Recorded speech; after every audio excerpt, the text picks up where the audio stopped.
the movie Aviator with Howard Hughes? No. You should watch it. I think that's who I'm becoming. It's a Leo DiCaprio movie, and Howard Hughes is, he was an eccentric young rich man, got obviously money from his family, but then, everyone thought he was a rich playboy who was never going to make anything of himself. And then he basically revolutionized the movie industry, revolutionized the air, the flight industry. And the deeper he got in his progress, like the more removed he got from the world and the crazier he got. And I often think I'm becoming that person. And part of that is cussing. Do you swear? Yeah. Here and there. I'm not as bad as possible, but I'm awful. And I don't find myself to be a very like crass person. I'm not like a bad dude. Caleb says that you're sexy, by the way. Thanks, Caleb. I appreciate that. I think he's just stroking my ego because I beat him in the Deka Fit relay. Do you think that you've gotten sexier with age? For sure. If you like high school, college, definitely looking back at pictures, just, my shit wasn't together. Oh, there we go. I think you look pretty good. Like your face is looking leaner and more defined than it usually is. Thank you. It's interesting. I'm trying to put this together. When did we first meet? Perhaps Tahoe. The first year Tahoe was there, the day before the race, they had like I don't know if there's a meet and greet thing, but people were just walking around festival area, and pretty sure I had a green shirt that I found with this beast the Spartan helmet, but it was like a black. It was very minimal ink on the shirt, but it looked like the Spartan head. And then you were prancing around. I have the picture somewhere. Pretty sure it's Tahoe though. This sounds good. So this is 2015? Yeah, probably the first year.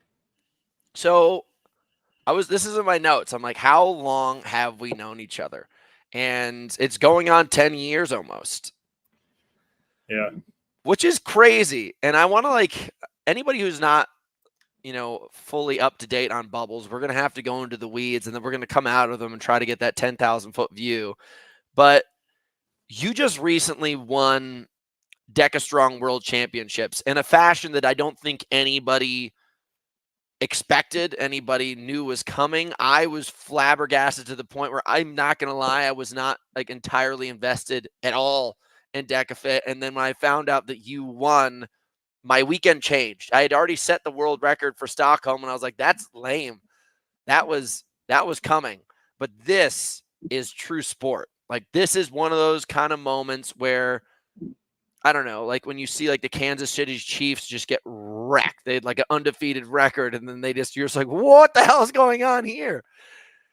And it kind of sparked my flame again for sport. It did. Because right now, at least in my world, it's not like I'm on maintenance mode, but it's off season, and my sport is kind of predestined at some point. But yours was epic. Thank you. You're like the Yankees, right? You just win every year and expect it to win. So if someone knocks you off, that's big news. But if you win, it's not a big deal because you're supposed to win.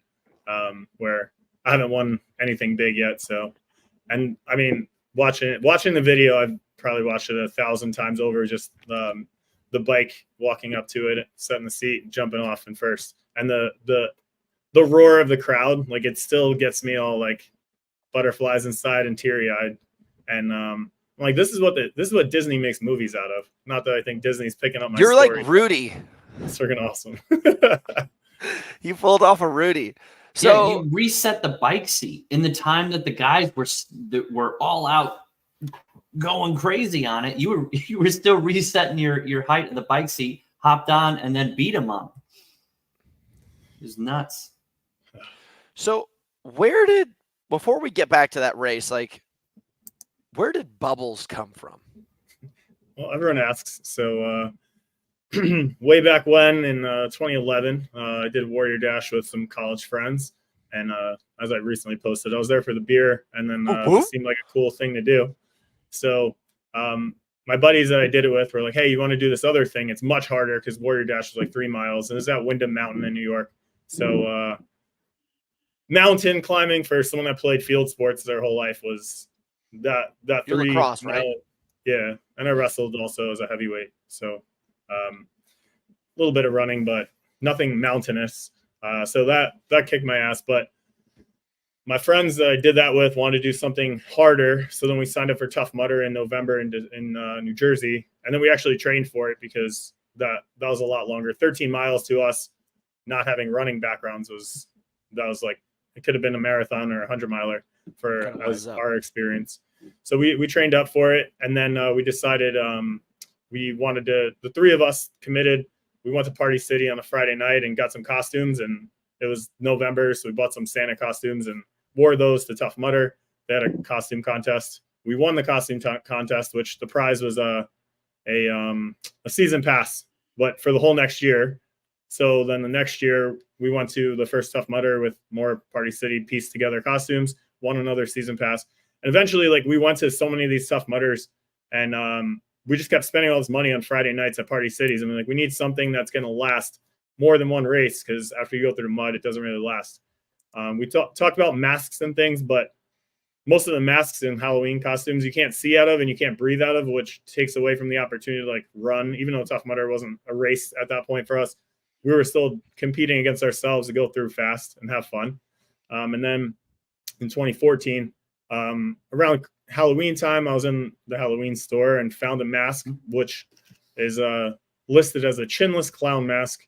And it has eyes and it fits in my head very well, but my mouth sticks out so I can breathe. It's very Slipknot-esque. It is. I used to like Slipknot when I played football. Right before you go out on the field and crush skulls. Whoever falls out of love with Slipknot is the real question. I just don't listen to it anymore, like frequently anymore. But every day. Went to a couple of their concerts, not very often. But so I found this mask, and then it debuted. I finished the Killington Ultra Beast in September of 2014. And then a month later, Ohio had the trifecta in a day. So you did the Beast in the morning, the Super in the afternoon, the Sprint in the evening, or the later afternoon. And that was Bubbles' debut. And I wore the mask, which turned out to be good because it was freezing. There was hail. And that day ended up being just as hard as the Killington Ultra Beast because of all the weather and us not being prepared. But the mask saved me because the hail was hitting us in the heads, and this rubber mask was like kind of protecting me. But I spent a lot of time out there, and then I wore it to the next race, and people started seeing it, and I just started like goofing around because I was still like not competing. I was just doing fun, like open waves. And then it developed a name and a personality and this whole like separate persona. And then, I mean, this is probably like my 9th or 10th actual mask because the rubber deteriorates and melts, especially in the summer. But I just keep picking them up every year and get a fresh one. And it's known. I've worn it in multiple countries, and during that clown epidemic in like 2015 and 16, people were telling me I was going to get shot because you can't do that. But I got clown epidemic. Is this like attached to the movie Joker? No, I think it was it. So there was like just clowns showing up in different places, scaring people, and I was like, I'm just a friendly clown. I'm just here to do my thing. No such thing. I went to a couple of races, wouldn't let me in, like at registrations. So I like had to not wear it there. Battle Frog in Canada. There was even a Spartan race and a Tough Mudder in different cities. Like somebody made a big fuss. That seems like such a Canadian. They didn't thing let to you do. race with they're your like, there's a mask on? clown here, everybody run! Like only Canadians would be so petrified that you're not allowed to go up to a race with a clown mask on. Like that's like kind of like their national beast animal. It was Quebec, and the Ontario didn't have a French problem. Canadians but are Quebec, pricks. yeah, I've noticed. Everyone says they're not that. very nice. But yeah, so I've done every race in the mask. I did the Tahoe Ultra with the mask on. I've done sprints, supers. I've worn it for hour chunks of World's Toughest Mudder, and I can do anything in it. There's really nothing that I can't do. Do you ever get like a little bit exhausted by the alter ego? Like sometimes I look at myself and I have this sheriff badge tattoo and all this kind of stuff. Everyone's like, the sheriff. And like, that's just like a tattoo on my chest. Like you are wearing this thing on your face at all times. And like, do you ever want to separate or do you treat it kind of like Bruce Wayne does Batman? Like, do you just show up as Batman or Bubbles, and then when you're in real life, you're Bruce Wayne?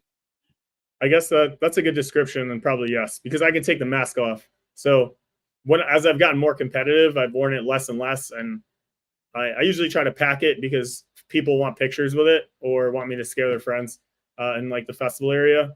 So I usually have it in my bag, but I haven't. I don't really wear it that much anymore. Wear your sheriff badge, logo, or tattoo. You can't really take that off, and you're always who you are. So, do you have any Bruce beef? Wayne. Do you have any beef with Toughest Batman? Because Toughest Batman is an OCR guy, and he wears a Batman mask the entire time he's racing. If you beat the shit out of that guy, have you guys crossed paths? I've never seen him before. I mean, I may have. I just didn't realize it. Is it like the what's that guy? The Bat Dad mask. It's just like a half mask thing. Is that what he wears? This guy wears? Yeah, that guy's jokes are hilarious. He messes with his kids all the time. Hey, Brian. This guy runs OCR. He's sponsored by like Mud Gear and Endure Athlete. But also I have your world record passing everybody up on the bike here loaded if we want to watch it. Oh, hold off on that for a second. Okay. Ryan, I just want to give you a heads up. I think your audio is going through the computer rather than your microphone. Okay. Yeah. Are you drinking booze right now, Bubbles? No, I ran out of builder, so I had to settle for a power line. Whoa. We don't show that on the show. Sorry. All right. That's sacrilege. No, there we go. Yeah, now I drank my builder too fast, so we'll send you another gift bundle. If you contact Ryan, we'll send you over the whole bundle for free.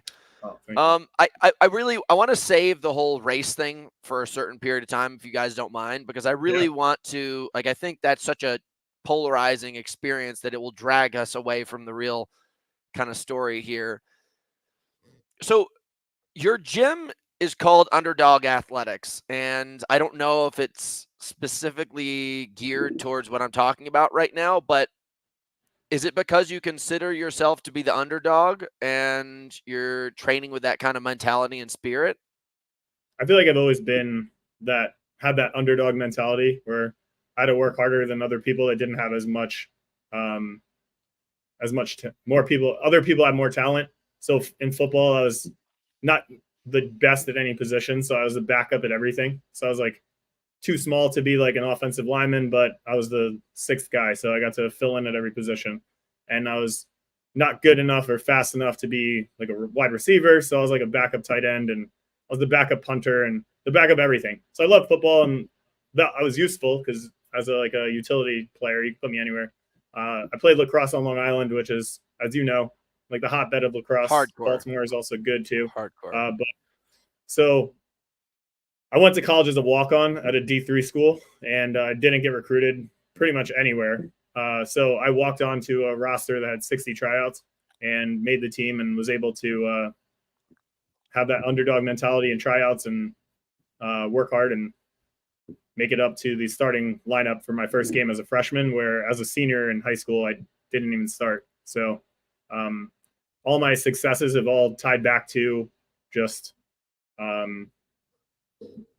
outworking the competition, so that way I can put myself in a position to be even with them if they have more talent. So I really embody that, and I really the underdog stories of sport, as we mentioned a couple, like really tug at my heartstrings, and it gives me a chance to feel like I have a chance. And then Rudy,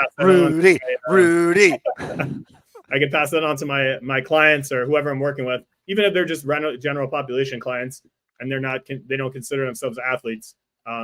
You called me that day. You called me that day and you're like, Hunter, what should I do with this? And I gave you my idea around it because you are a much more relatable human being than anybody else in this space. Not like you've got like a dog shit body or any of these kind of things. Like you've just taken like a raw, like I'll admit, like when I was growing up, I got the most potential award every single season in all my sports because they're like, dude, you have so much talent, but you're just a lazy POS. Like you suck. You party too much. You distract the team. You're annoying, but you're very talented. You came from the other side. Like I'll never forget. I think his name is Ben or Brian. this dude that I ran cross country with, he was the #1 kid on the team. And then I transferred schools and showed up at their schools, and I just dominated him. And I'd be smoking weed at practice and come show up drunk. And he was just decimated on the inside. Just like, I don't get it. Like, who is this kid? Like, why is he doing this? And this kid was the captain of the team. He trained harder. He put everything together. And part of the reason why I wanted to have you on the show today is because you use this lifestyle and this position that you were in, and you just stayed with it.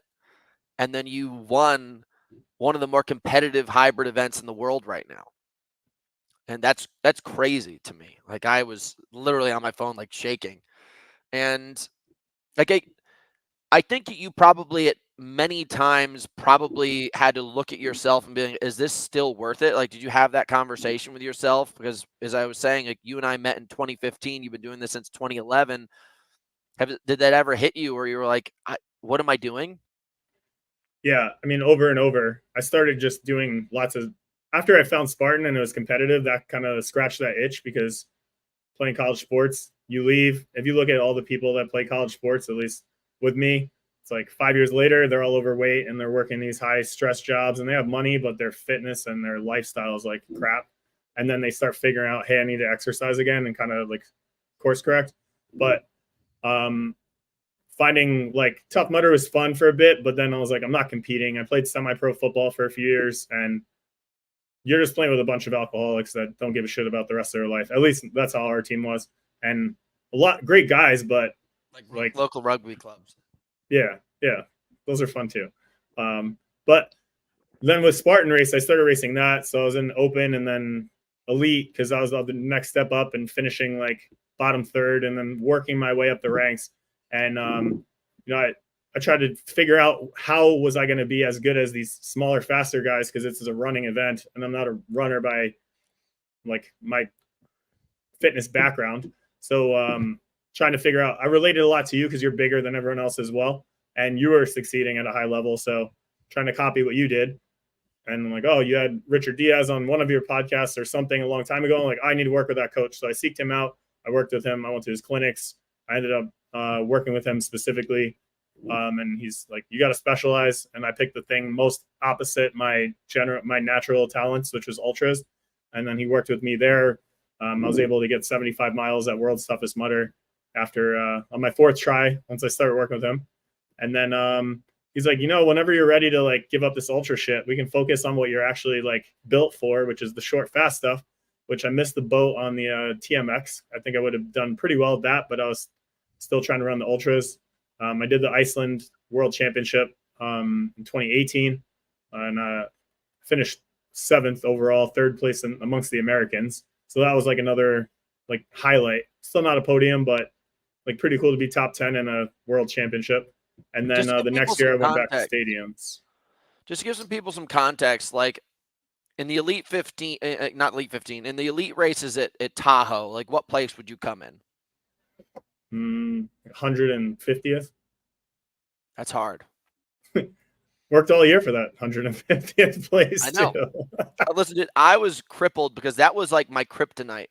I was always first, second, or third every single race. Like I never raced off the podium, and I often was first in the majority of the season, like in all of the pro events leading up, like the championships leading up. And then I go to Tahoe and I take between in Tahoe, the best I ever got was 5th place twice. I got 3rd place in Vermont, and I got the worst place I ever got was 7th. And I would just sit there and it would crush me.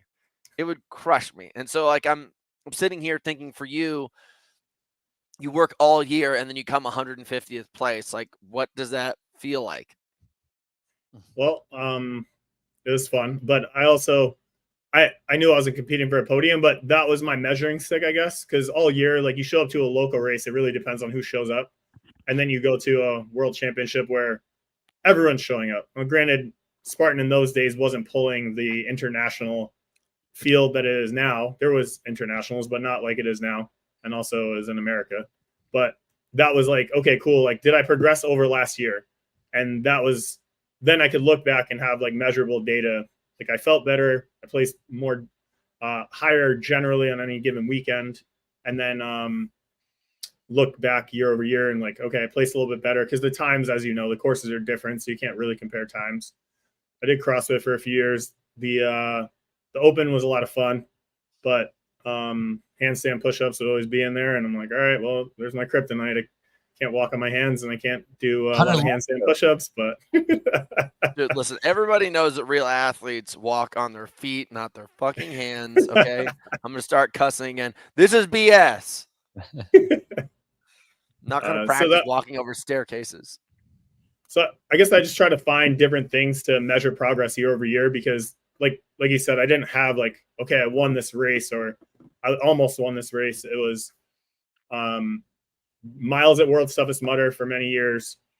Then the CrossFit Open, like percentage of overall. So seeing that improve each year.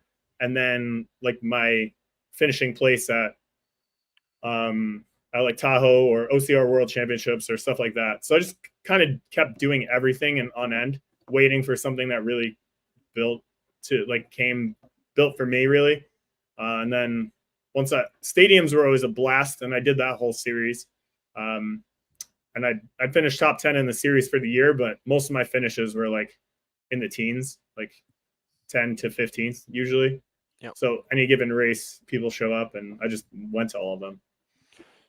Hey, Ryan, pull up that video now. Let's see this. Yes, sir. Thing. Let's see Bubbles in action. I'm excited. All right, stiff. hang on. Let me see. So this is Deka Strong World Championships. And on the far right, you got Rylan, who's already won at least one or two of the titles. Then you've got, in the middle, you've got Ryan Kent. And these guys are already on the bike doing work. And Kevin pulls up and takes about 5 seconds to adjust his seat. And then he goes turbo right here. Now look at the pace of his legs in comparison. Look at the size of his legs also in comparison to the other athletes. Yeah, you got thick thighs compared to Kent and Magida here. Well, as I learned a couple that's episodes ago, Kent left, and right? Rylan. No, right? It's Kent. Rylan, it's Kent and Rylan. Yeah. And then you're off. So then and you're not dead. You had the dead balls after that, right? Yeah. The video cuts the I led after the dead balls, and then I led after the tank, and then I finished my burpees first. So wow. So I mean, look, how long had those guys been on the bike by the time you got there? 15 seconds at least, because I let them get ahead of me on the ski erg, and then I did all my splits. I didn't do Ryan and Rylan splits, but looking at they were on the bike when I still had to do another 20 meters of farmer carry, and then I had to run the 15 meters from the beginning of the farmer carry to the bike, adjust the seat. So I figured about 15 seconds, maybe a little more. And how much did you beat them by? I think overall 12 to 15 seconds over Rylan, and then Ryan was 10 seconds behind him, and him and Marcus Wallace like crossed at the same time. But I think that's about it. So who's Marcus Wallace? He's a guy from Ryan's neck of the woods out in the middle Midwest, and I think he podiumed in the mile. He's a tall dude. He's taller than me. He kind of showed up this year. He was supposed to be, I think he was in the Elite 15 last year for High Rocks, but he missed. He was sick or something. This is the first time I've ever met him. I've heard his name a lot. Does he have dark hair? 6 months. He's tall. He wears glasses. He has darker hair. Yeah. You want me to search him? I'm looking at him right now. I don't know how tall he is, but he's probably like 6'4", 6'5", which that's a big boy. 6'2" and 1/4. So anyone taller than me is very noticeable. Wow. Well, I mean, this is pretty crazy. Like, I did swear. I definitely did swear, but I had to. I think that Deka actually has some cool things going on. I personally have just watched sports like rise and fall so many times that I'm just done. Like, I don't want to do this anymore. I don't want to invest in something that's going to fall apart again. And the difference between DekaFit and High Rocks, like not even from the the level of professionalism, I just, from my standpoint, I'm like, I'm investing in high rocks. Like, that's the poker table that I play at, and let everyone else do whatever the heck they want. But I do think that DekaFit presents a really cool opportunity for the sport of hybrid, fitness racing, all that kind of stuff. I do. I honestly say that. So, when you show up there and you take down these like two titans, like, did you know leading up to this thing, you're like, I have a chance? Or were you just like, I'm going to show up and see what happens? No, I 100% knew I had a chance. I've had the second best Deka Strong time for like more time than I think anyone else, because Who has the number one? Rylan? Rylan right now. Yeah. So 2 years ago, Ryan Corning, everyone's in hybrids named Ryan, as it was with Spartan. So this guy, Ryan Corning from Jacksonville, he had the record for a while. After Spartan games, like, your time was the best, but then Ryan Corning broke that, or he was either the first or second person to break it, and it was like by 5 seconds or whatever. So he had that time for quite a while, and then I got my time down to within a few seconds of him. He broke his record. Then I got it down within 1 second, and then Kent. You guys do beat his deadlifts for record. 225 still? No, there's no deadlifts. That was Deka heavy or something. Like, that was just a mix that Yancey put in for Spartan games. So my time doesn't really even count. No, you did the Deka Strong that is now in one of the Spartan games, but you did, as it is now, you did it once, but then they made it harder and after that. Well, the So way you're like that a we did it is 59 or something. we did it once in Vermont. I keep on saying I'm not allowed to say that either. We did it once in Vermont, and there was a bar involved. It wasn't. We had to do 225 deadlifts, and then the next time that we did it, it was done on the grass. It might be this one.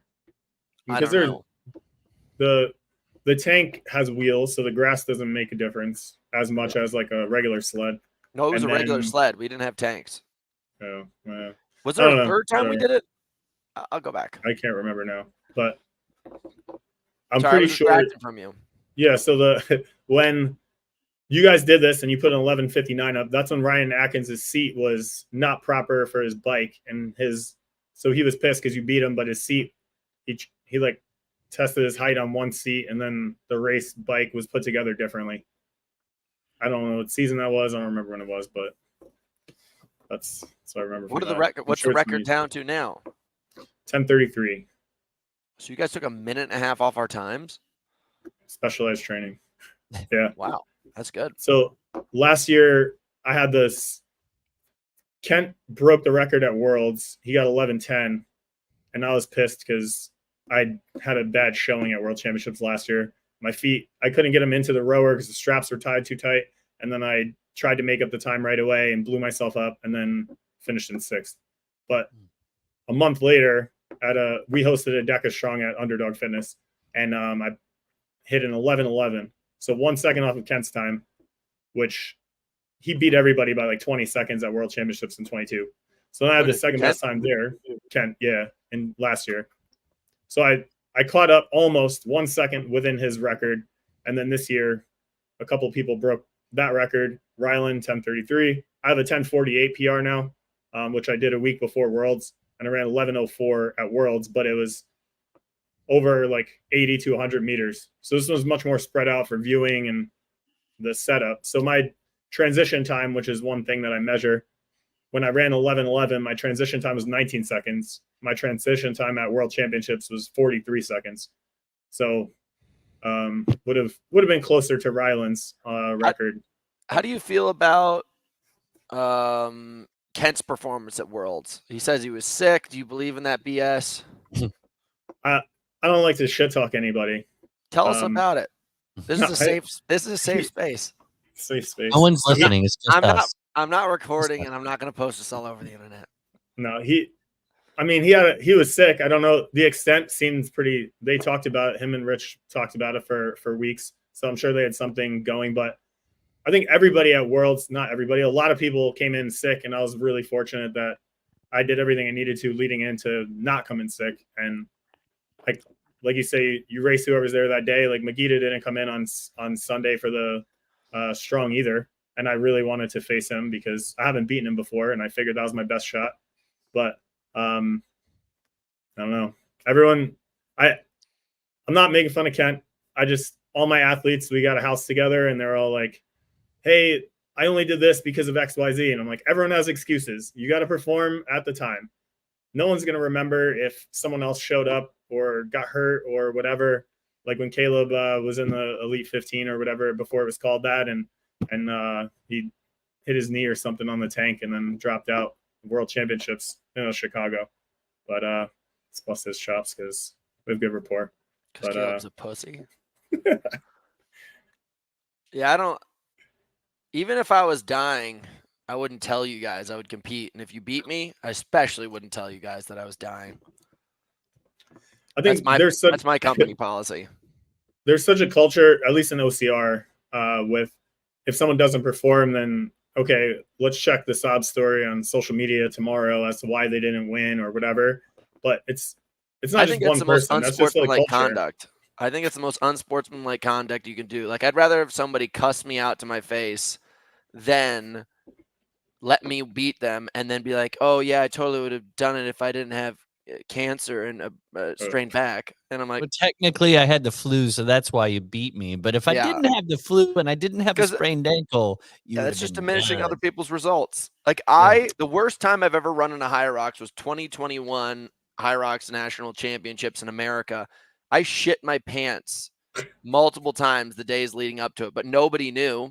I still won. It was my worst time. I was like pooing out like hot brown water out of my butt constantly. And it was just like, this is terrible. This is so bad. I had to get IVs the following day. And then I showed up and I felt like death, but nobody knew. And, even if I lost, but you know what? It's sport. It's part of what we do. Sometimes you're overtrained. Sometimes you're undertrained. Sometimes you're sick. Like, big thing of what I say to people is being a professional athlete is a career of mitigating risk. And the more you can mitigate risk, the longer you can train. The more you can train, the more likelihood you have to succeed. So what do you think it was that got you where you were this year? Because, it sounds like from your story that you finally decide to let go of things that weren't serving you. Like, you let go of ultras and stuff. Like, do you think you could have been a far better athlete if you'd been in this category longer, or did it take like a couple specific years of training to get you here? Like, obviously you're heavyweight. So, I'm aware that big people pull big watts, but you certainly, like, it seems like you had a strategy going into this thing and you executed perfectly.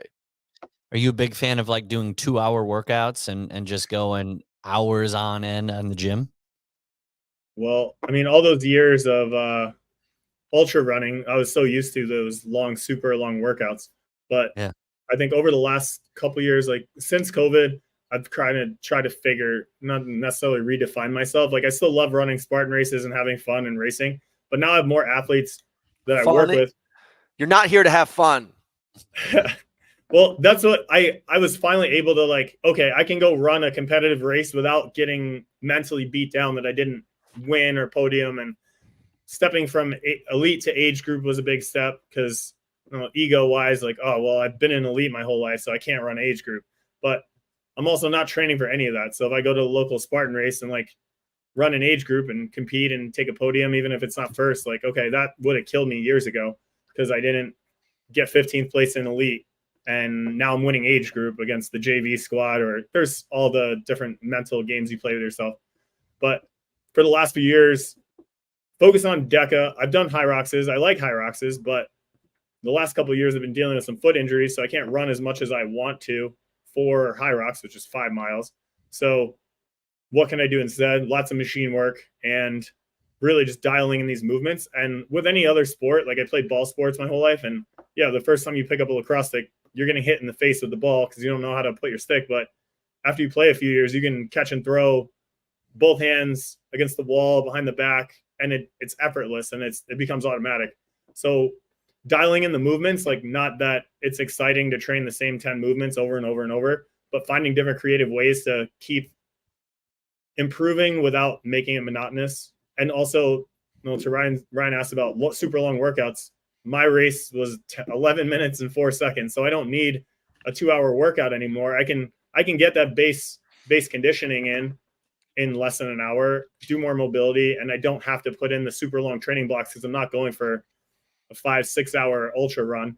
And then just figuring out the cycles of training to build volume when I'm not peaking for a race, and then just keep things sharp when it comes time to throw down. And I like the Deka fits. I have fun with them, but I'm sitting at like 34 minutes, which is not going to be top 20 roll downs. Was it like under 39 now?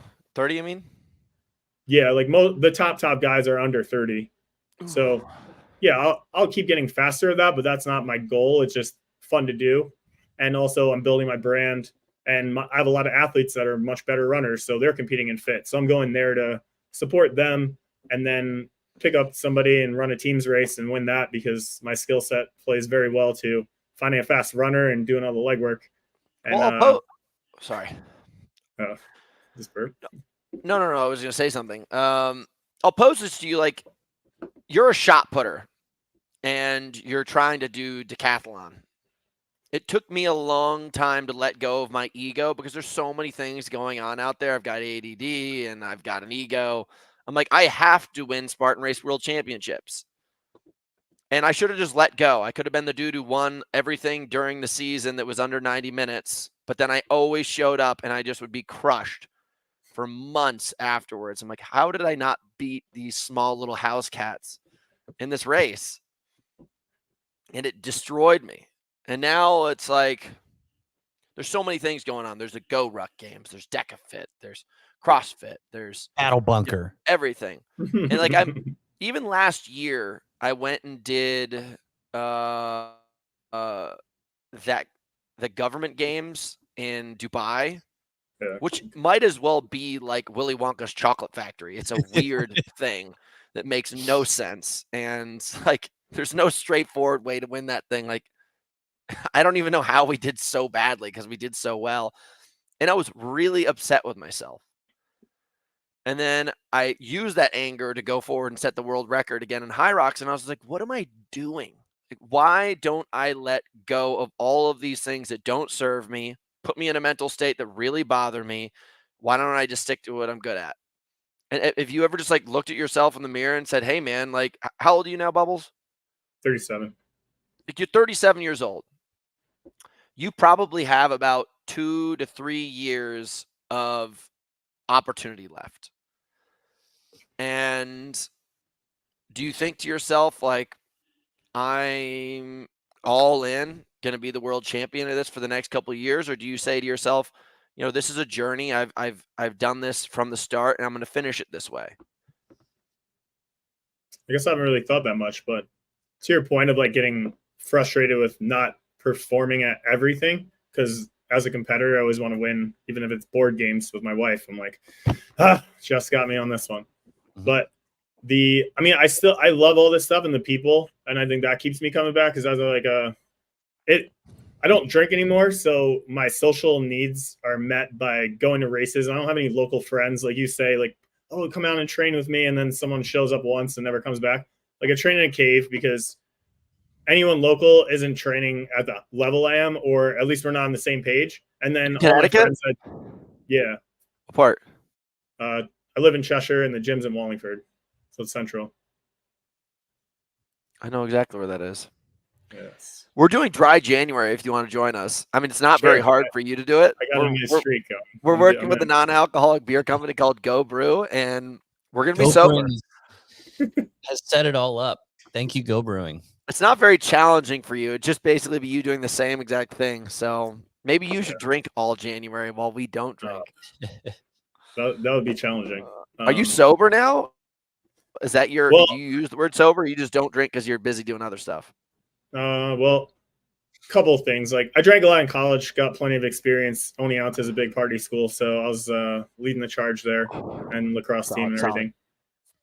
But my dad's been a recovering alcoholic since I was 10, and then not that I'd go through periods after college where I didn't drink for a bit, and then if like something came up and was like, oh well, I want to drink there, then I wouldn't have a problem with it. But it's easier to abstain for a long time than dabble and in and out and stuff, especially like through training blocks and whatnot. And after the lacrosse Final Four, like I guess when I was in Connecticut 2 years ago, drank there, and then after I didn't drink for a bit after, and then that just kind of spurred on. And then last year, my dad, I went to his AA meeting for his 27th year celebration, and then that was the last time I ever saw him, and he passed away like a month and a half later. And then I'm like, okay, well, he didn't drink for 27 years, and I'm not going to celebrate his life by drinking. And obviously the emotions of losing a parent is huge. But I just kind of decided I haven't really had a good reason to drink since. I'm not saying I'll never drink again, but I was like, I'm definitely not drinking right after his death and everything, just to honor him in that way. And yeah, but he's always been a big part of my athletics. He would like figure out how to get off work and drive to Brockport, New York to like watch me play like a Division III lacrosse game.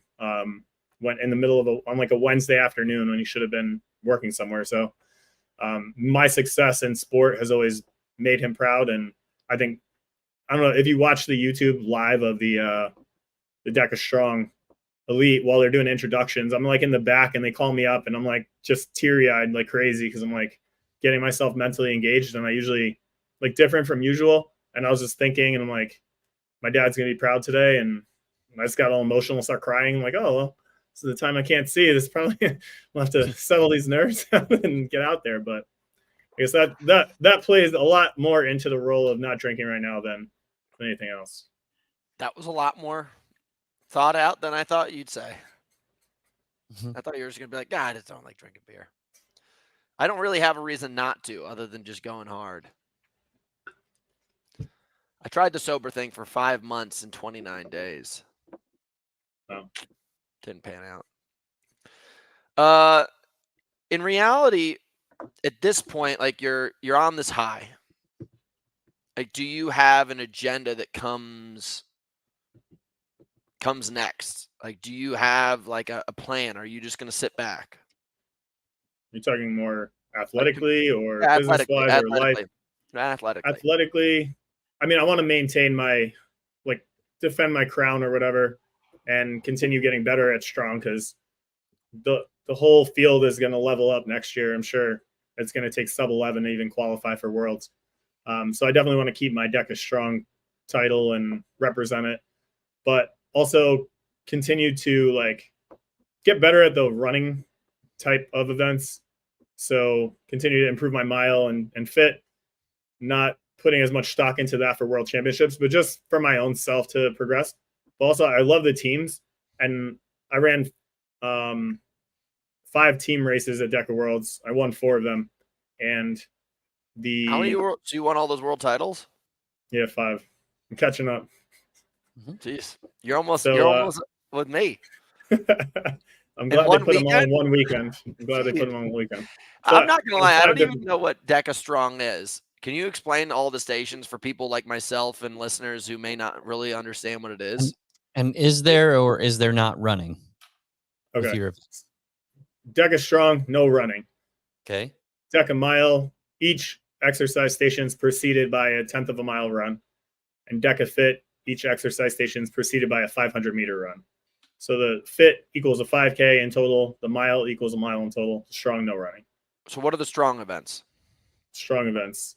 Station 1, ram reverse lunges. So for men, you have a 55-pound weighted log, and you do 30 reverse lunges. Women are 33 pounds.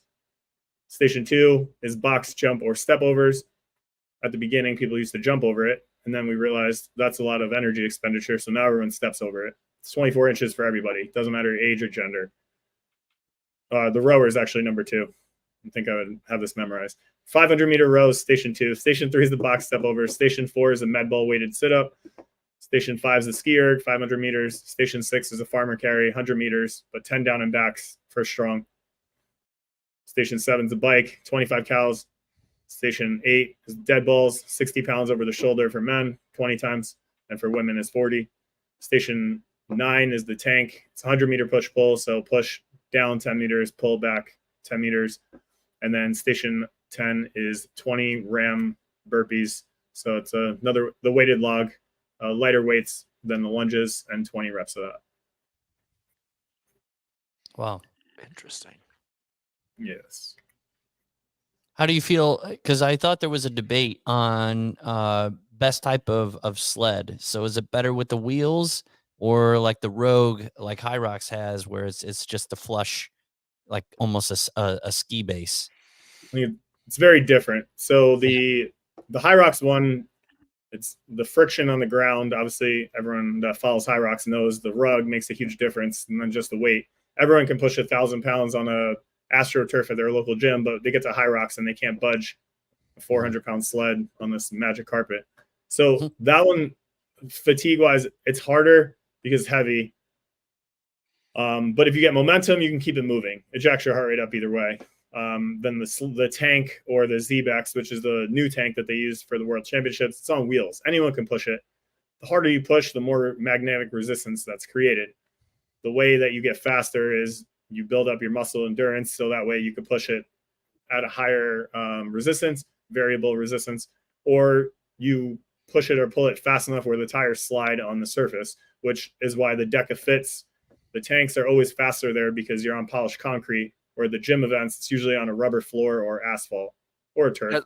But those all have more friction than the polished concrete, which is usually dusty. I was going to ask about that. So, like High Rocks, we all know without having to, like, it's the elephant in the room. All these courses are different slightly. And they're all like, no, it's all industry standard. We're like, Is it? Really? Is it like that with Deka Fit? Like, you can go and run a 10:30 in this one, but that same exact day in a different place, it'd be like a 10:45, 11. Deka Fit's a lot more standardized because Yancey puts them all together. So it's always going to be 2 laps. It's always going to be the same stations and all, but the floor is usually standard to be that polished concrete. I hate that stuff. I really hate that stuff. But usually the shape is a square, more of a square. At Worlds is more of a long rectangle because of the shape of the building, but usually it's a square. So you have 4 corners. And what about like the distance between on the in when you go in is the variable distance the same from course to course? They try to make it as close to 0 as possible. So you leave the course and you step into the station. You don't go into a runway like High Rocks and then pop into the station. So you get to station 1 and you step in, and if you're there early enough, you get the mats that are next to the entrance and exit. If you're there later, you got to go in more steps. So it's beneficial to get there sooner. So you get the machine or the station that's closest to the entry and exit. But you enter and exit through the same spot. So there's benefit of you're not running through a loop where in High Rocks, it doesn't matter how soon you get there. You run more before. If you get there early, you run more after if you get there later. This is a totally different topic, and I put it in the notes. Probably a sensitive topic for some people, but so since you've been like in that pack that, like, we were talking about earlier, 150th place at World Championships, do you ever worry about doping in your category? Kind of like the people that are more so like high level age groupers, or back of the pack elite level athletes? Because in my mind, I don't really assume that a lot of the people in the Elite 15 in High Rocks, or when we were doing Spartan Race back in the day, were using stuff. But then I'd go and see these guys that were in like the age groups, or 20th to 50th place, that had like 8 packs and veins coming out everywhere, and I'm like, what are these guys on? Are you talking about Youssef, the guy from the big That's like another guy. He would Saudi show up Arabian at the guy? front of the start Yeah, line. I next like to the guy, you. and I've got nothing Yeah, he's against him, awesome. but He's funny. he's like 2% body fat. And there was a lot of guys like that. Mhm. And you guys, you're all putting a lot of work in. And, since these guys are not at the front of the pack, I don't think they have the same moral obligations to be as, responsible and morally aligned with being a pro athlete. And I'm sure, like, I remember reading articles back in the day that doping in age group triathlon was massive, but not near the front of the pack. And these guys are out there just juiced to the gills. Like, and I heard that Ryland was really upset just recently about how High Rocks doesn't test. Like, do you care about that stuff at all? Do you think about that stuff at all? It hasn't really, maybe it has impacted me, but I haven't really considered it to have impacted me because I haven't lost money to someone who's like known for cheating. Maybe I lost a place or two, but unknowingly, I guess if you watch the news, you could be worried about everything in the whole world going wrong and whatnot. But I just try to, like, if it doesn't impact me directly, then I don't really think about it too much. I mean, when Ryland posted that a few months ago, like, that was the first time I even thought about it in a long time. Yeah. But I could see, like, if your ego is based around you winning your age group and stuff, and that's what you think is going to get you to the next level, then, I mean, and there's no, like, recourse or policing, then there's no way to stop people from doing it. But other than Woodsy getting popped for DHEA, like, who knows? Like, I feel so bad how about many that. people- That I we, know we the had one actually guy, like, that's the only guy, like, we won the team world title, and DHEA is like useless. It's like, I think he was aiming to get DHA, and he bought the DHEA and was taking it, and it popped. And it's like it's a non-contributor. Like, it doesn't matter at all. Like, it's kind of like maybe like libido medicine. And Woodsy at the time was, he's on the edge of 40. And I don't know if he was taking it for his libido or if he really truly grabbed the wrong container, DHA, DHEA. And, like, there was a ton of backlash on the guy. And I was on his team, and I didn't even care about losing the supposed team world title, which was dope to get in OCRWC. But it's just like, damn, dude, like, this sucks. I think that's the only time anyone's ever popped in our realm. Yeah, as far as I know. And it, like you said, after, like, that came out, like, I didn't think that I'm not checking to see the banned substance list, like playing college sports. You're just looking for NSF labels on everything because D3 is not testing. Maybe they are occasionally if there's, like, a reason to, but when I was a freshman, we had Division I soccer, so they got tested all the time. But, like, it was not that we didn't have coaches that were like, oh, you guys need to take this so you get bigger, stronger, faster. But if someone was experimenting, they weren't, like, telling everyone about it. So you're not trying to draw a light to yourself. So that whole industry is a scam. That whole industry is a scam. Like, I'll probably never get the stuff batch tested. Like, do you think really that these supplement companies have the time to just be pouring in free testosterone and stuff into our drinks? They're like, oops. Like, no, they're mixing up thousands upon thousands of pounds of powder, and the likelihood of you getting enough of a dose with regularity that would manipulate your body in a positive direction is insane. And then second of all, the fact that they are pouring that stuff in there to begin with out of their own pocket like a crazy person is insane. It's insane to think that. It's just a money-making racket. It's the same thing that I talked about, like, in schools having to use those scientific calculators. No one uses those fucking calculators, but somebody made a partnerships with the schooling industry in the United States many years ago in a room, was like, let's do this and make some money off these children. And, like, it's crazy. Everyone probably in a storage bin in their house has multiple scientific calculators that have never been used past that 1 or 2 weeks in high school that you were told to use it. And the same scam falls into the nutrition industry. Like, we went to our first ever event. People are not going to like that I say this, but I'm going to tell you it with absolute honesty, and I'm bringing it up because I don't give a fuck.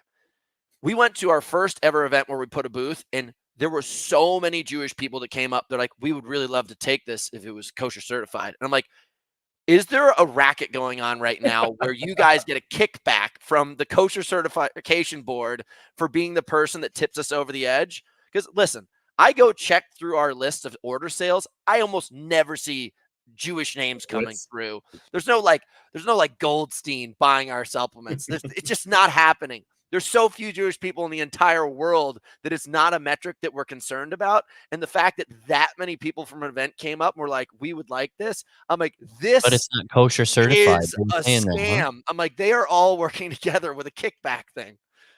And I was mind blown. Like someone was like, hey man, you should probably really do this. And I was like, you're an idiot. Like you are getting bamboozled by these people right now. And I've been contacted by like tons of people that are like, hey man, we'd love to sell your product to like college kids. Like I've got a lot of connections. And also I can get you a really good rate on this. And I'm like, it's a kickback. It's all a kickback. These people are salesmen trying to get us.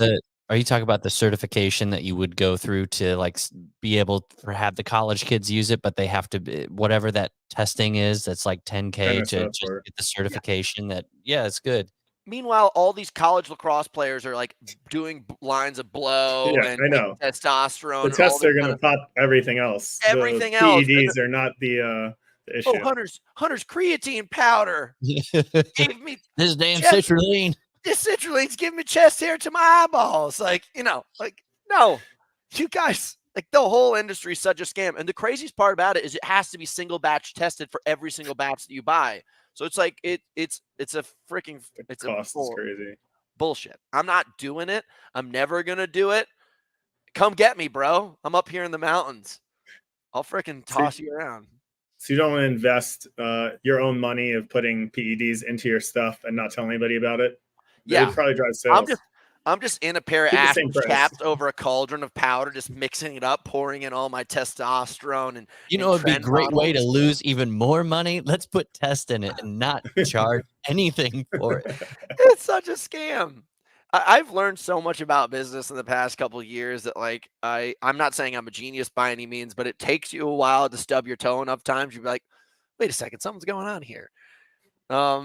Is there anything that you do in your personal life that like has like moved the needle for you specifically? Like, is there something you're like, man, if I could just like go back and look at my career, I really have always liked eating this, drinking this, taking this. Like I've always like gone to bed and I wear like socks on my left foot, but not my right foot. Like, is there some kind of secret? What's that superstition you do before the race? Do you put potatoes? Dude, do you put onions in your socks to pull out all the toxins? Never heard that one. Dude, supposedly if you get sick and you put onions in your socks, it will suck out toxins through the bottom of your feet and like help you feel better. And they will turn black. Oh. I'll try that on next time I get sick. No, I mean, I've included a lot more recovery stuff, which I think probably like 10 years ago, I would put in the Ben Greenfield's mysterious witchcraft methods. But now things are coming more to light, like red light therapy or hot cold plunges and stuff like that. And those kind of things. Like I've tried to utilize the new methods of things that people are doing to try to bounce back faster. Because like you said, I don't know how you worded this before, but if you just keep beating yourself up all the time in training and you don't recover, whether it's eating, sleeping, or otherwise, then you're not going to be able to train as hard. And then you don't get the bang for your buck and you just overtrain and get injured or whatever. So I think that's probably the biggest thing, just taking care of myself outside of just my workouts. Because I think growing up as an athlete, like, okay, we got to hit the gym, and you go after school, you lift a bunch of weights, have your protein shake, go home, whatever. You stay up till 4 a.m. playing video games. You wake up at 6 to go to school and you do it again. Especially as we age, like I'm made friends with a lot of people that are in older age groups, and you see higher performers at the higher age groups. And you're like, what are you doing to stay in that shape? Because most people I know that are your age are not looking like that or performing like that, and try to learn from them what they're doing to get better, like longer warm-ups or more sleep or whatever it is, but trying to learn from other people too. I really lean into Hobie Call. Like I met Hobie Call, I believe, when he was 32 and I was 22. Or like he was 34 and I was 22. And this guy then spent the next like 6 years beating the crap out of me. And then he showed up at Spartan Race World Championships at the age of 40 and dominated people. And I don't know if you remember, but the next season he went undefeated the whole season and then didn't do well at Worlds. So I call him now. And I have like this whole superfood routine. I'm going to do a plug for Hobie. You know, I don't know if anybody knows Hobie Call, but if you don't, you should get your shit learned up because he's a god. He is a god. He is the person who founded this whole movement and really like towed the line for a period of time that no one was invested in. And then he made it cool. This dude is the most winningest obstacle course racing athlete in history, at least in my mindset. There's people who probably have better records than him, but when the records mattered, he was the devil on top. And he's like just a very interesting, soft-spoken Mormon guy. Like doesn't have the money to invest in like all of these fancy knickknacks that like, you know, the Ben Greenfield industry is trying to push on everybody. And the dude has like a couple superfood shakes that he makes and he's followed. And I started taking like in the past couple years, and now I'm doing it very consistently and I'm very healthy and strong. And one of the things that he's done is he owns a company called US Shilajit. And this guy has been like going up into the mountains of Utah for years and extracting this special kind of like mineral paste that I call it mountain jam. It's like it kind of like gets pushed through. Basically, you understand that like there's fossil fuels, all this kind of stuff in there. It's just basically compressed stuff over time. Shilajit's one of these kind of best way to put it is like, you know, it's one of these kind of things produced over tons of time of compression that is super mineral dense, and it's like a superfood. And this dude goes up into the mountains. It's becoming like a big buzz product all over the internet now. Ben Greenfield's a person pushing it. That stuff's all coming from like China and places and probably denatured and washed out for basically like extra margins. This dude goes up into the mountain with a pick himself, extracts it in the mountains of Utah, brings it down, processes it himself, and makes these beautiful little bottles. And like, it's one of the things he's been taking for years. It's like one of the more of like the health category, like maintenance and health rather than performance, which we're all focusing on. Because a healthy body is a performing body. An unhealthy body doesn't have the ability to perform. And I've been taking it for a while, and I, you know, that guy is a hero to me. So if you guys want to support any business, invest in Hobie Call and get some of his mountain jam. Shilajit, US Shilajit, and I'm a big supporter, big fan now. Take it every day, twice a day. Sorry for the rant. Very good. Wellness, overall wellness, I think that you bring that up, has been more of a focus. I just followed kind of like a bodybuilder diet for earlier years, like chicken, lots of chicken, and then like kale, and then I have some carbs.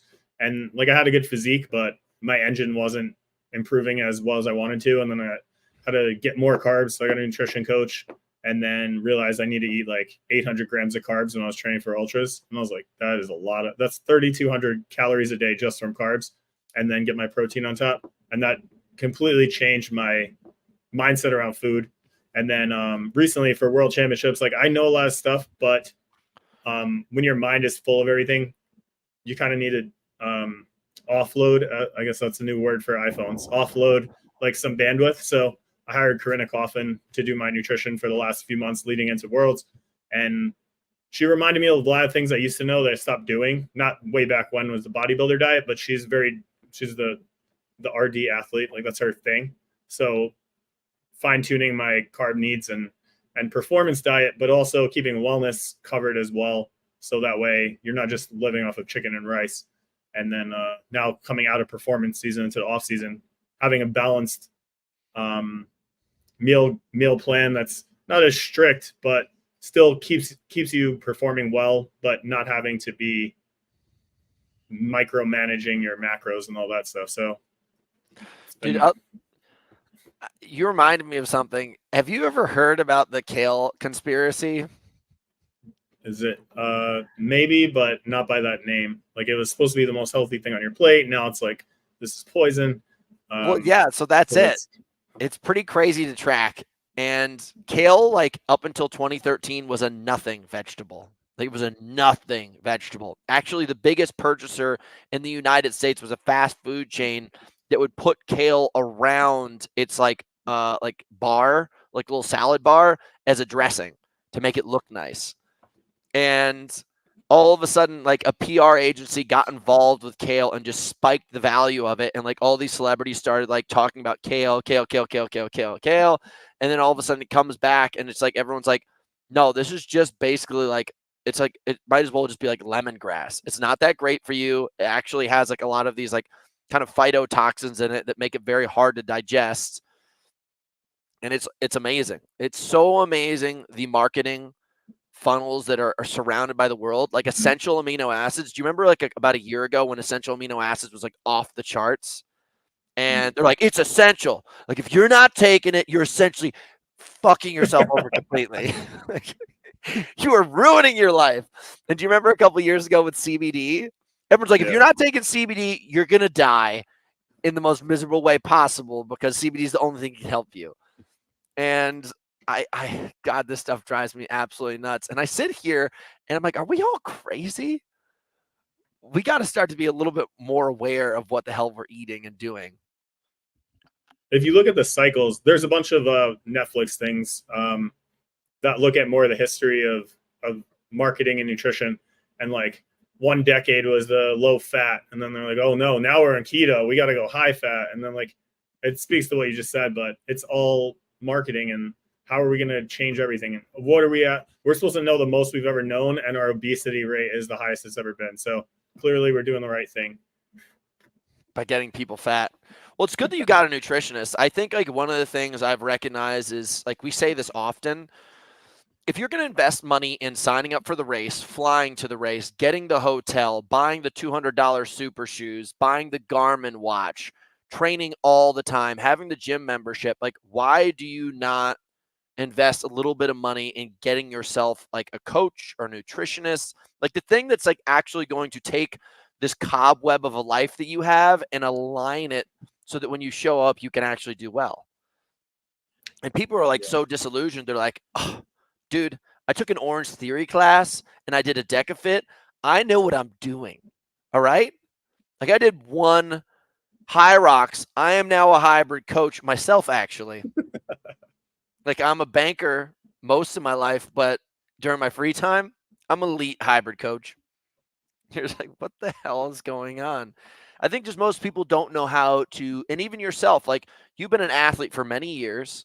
You've been very invested in this. You've had many coaches, and you had the guts to just be like, in clarity, to be like, I'm actually going to reach out to a nutritionist, and I'm going to get this fixed up. And I was just saying, like, you look very slim and trim, lined up, and like, you know, you obviously showed up with a lot of power and got the results that you wanted. You have 5 world titles now. I'm going to for sure validate one of them. I don't know about the other 4. That's okay. I have 4 of these bad boys. Are these golds? They're batons for all my team's victories. This is our prize for teams. They're all gold as you can see. And then I got my triangle for the men's. Very cool. First place elite.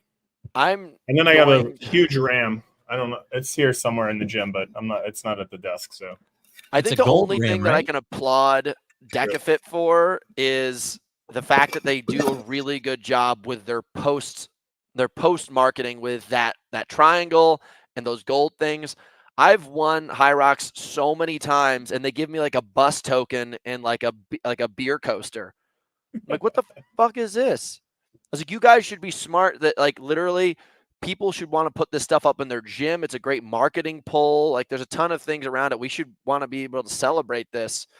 Remember when Spartan Race used to give you those gigantic, annoying wooden blocks? Like, what the heck is this? I was like, I don't want a chunk of wood that I have to fly home with. I used to throw them out every single time I got there, and the race director would just like DM me and be like, what the hell is this, man? Why'd you throw out this metal chunk of wood? Well, dude, I had a really good time catching up with you. I hope you continue to slaughter the field. Like, you should use this skill set and just hone in, man. Like, be the dude to beat. Don't don't get excited and just be like, oh, I did well on this. Now I'm going to go back to ultras and go over here. Like, stay aligned, stay focused. Because, dude, you clearly have shown that you can beat these guys. And once you just cut a little chink in their armor, dude, most of them don't have the psychological strength to just like toughen up. They just start leaking like a balloon. So you got them once, dude. Now they're scared. There's blood in the water. Just saying. Be the shark. Yeah, dude. I will. I'm gonna try some. They're doing Go Rock for Strong and Mile this year, so I'm gonna dabble in that. But my qualifying time for Deka Strong Worlds for 24 is already in at 10:48, so that'll lock me in for elite. But I just have some fun keeping the station sharp and building the engine. I got to get my my ski down to 130 for 1K pace like you, but other than that, I'll just give you it's better to do, like, we had this Eric Murray guy on. It's better for you to do like 6 times 90 seconds, like absolutely kill yourself with 3 to 5 minutes rest between, than it is to just completely nonsensically just do more and more volume. Because in reality, in your sport, you have to be able to sustain wattage at a level that is around 10 minutes. Like, you don't need to be doing these Tour de France workouts that are so entirely long. And I think so many people like sit there, like I see people training for high rocks by putting so many plates on their sled and just like pushing it for a video. And I'm like, you still suck. You are like, you still suck at the endurance side of thing, which is the entire aspect of the race. You can push a ton of weight, but you are still 15 minutes behind me in the race.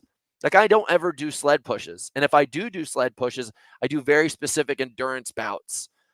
And I have to like calculate it and time it and everything. Like, when I see people push a bunch of weight on a sled, I'm like, you're an idiot that I'm going to fucking nail next race. Like, I can't wait.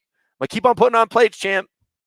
So for you, like I was coaching you, just very simply put, rower, skier, assault bike, 90 seconds efforts with 3 to 5 minutes rest in between. And you have to hold such high wattage, and you're going to have to do a block of this for like 8 to 10 weeks and just see where you can go. And then you do an endurance block, and then you do a threshold block, and then you do a lactate and like intensity block.